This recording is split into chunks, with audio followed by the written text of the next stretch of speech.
I had him doing like, what's the problem? Like, you're trying to. Why are you telling me to shut up? We haven't even started a new topic. We can still talk about this. Damn, I'm trying to think of a show, bro. I trying to moderate the show. For real. It's not your show. You know what? 5 points. You know what? 5 points. 5 points on the next show. You know, I'm not giving you the full 10. Dynamite, dynamite. Alright, let's get into it. Hey guys, how you doing? My name's Trill. That is Shake. This is the Identity Booth, where we try to identify with you as you identify with us. Something that I promised myself I would be doing a lot more this year and next year is going to cons during the summer. It is the summertime.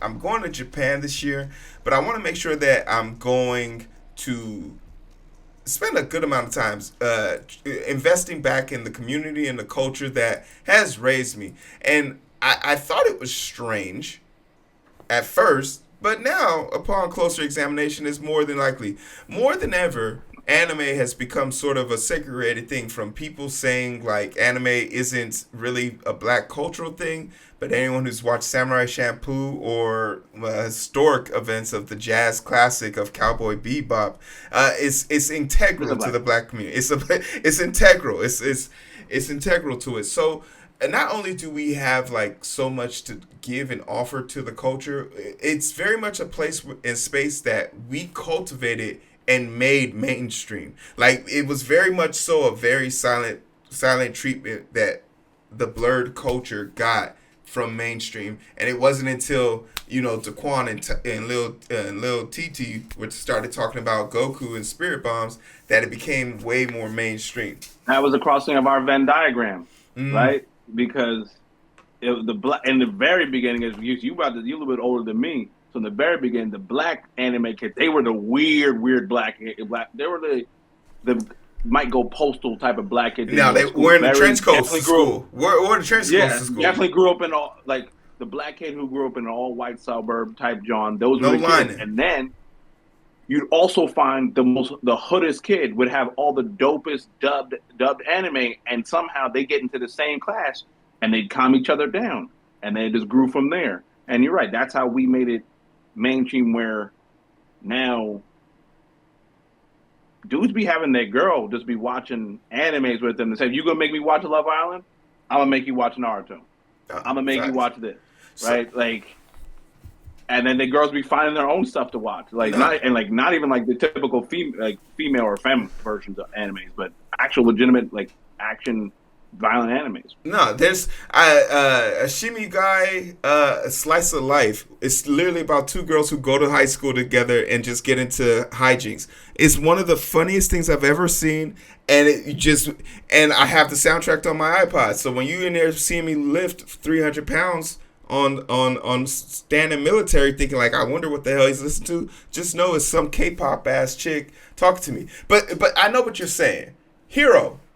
I want a community too. I want to be able to join blurs and nerds in anime community, but you don't know where to go. I got something for you. I took some time out to go ahead and find the Green Book of Black Conventions in the anime universe. You feel me? I went ahead and looked at it. Now, for anybody that doesn't know the correlation of the Green Book, Shake, you mind giving us the detail about that?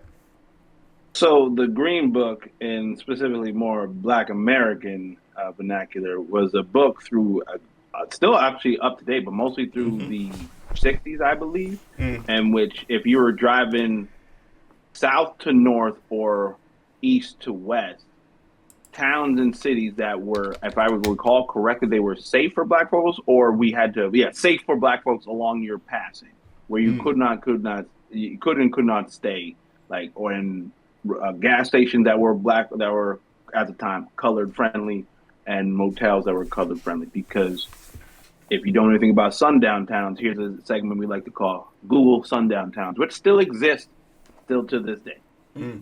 It's kind of funny how sundown towns only affect for people who don't have 9mm on them. I found my way. I went into a gas station. It's like, you know where you supposed to be? I put boom, I put it on the hood. Like, I know where I'm at right now. He's like, yeah, whatever you need, sir, let me know.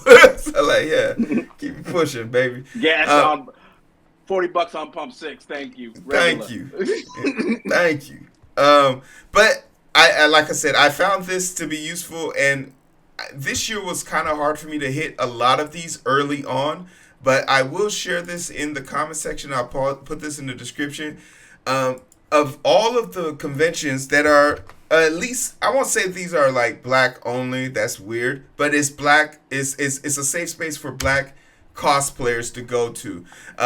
Primarily California, Florida, Georgia, Illinois, Louisiana, Massachusetts, and Michigan, Minnesota, New Jersey, New York, North Carolina, Pennsylvania, South Carolina. I don't know why you didn't have those two together. Texas, Virginia, Washington, and Wisconsin. So there is one currently going.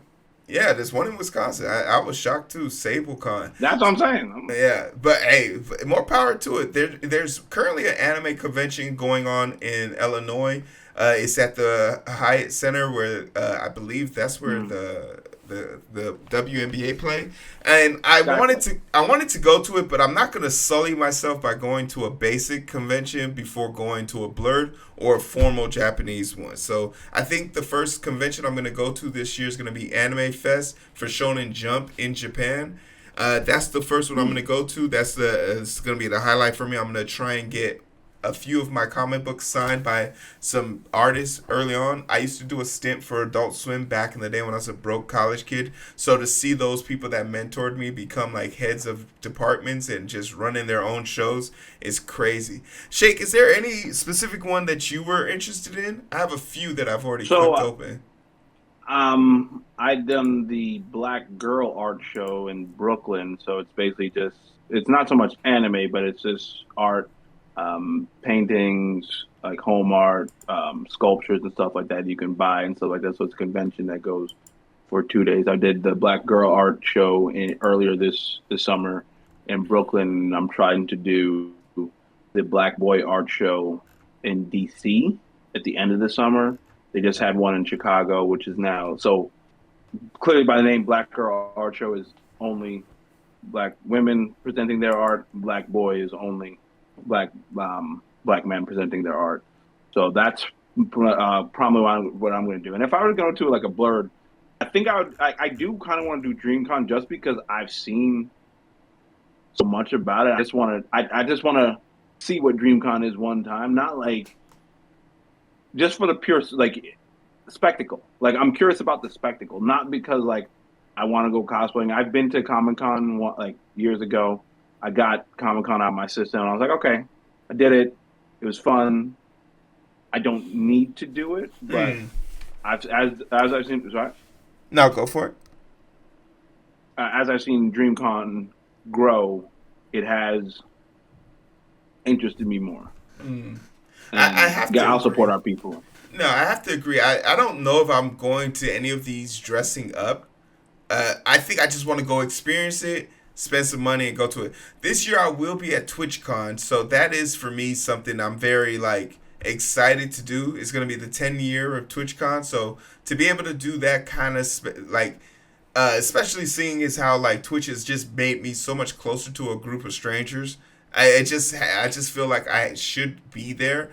I did get reached out to by Twitch about me going this year, but and that's where I kind of feel like maybe I'm kind of like posing, because at the time when they probably thought that was like when I hit 9K in 3 months, and like I just had rapid growth in a coding category for that matter. So like it's definitely reason to celebrate and be tribute about it, but like finding your community is so important these days. I can't stress enough how many people get lost in the sauce, and it kind of goes into the next topic we'll be talking about. But a vast majority of individuals find themselves not being able to reconcile with the life that they're living because they don't really have anyone to talk about it with.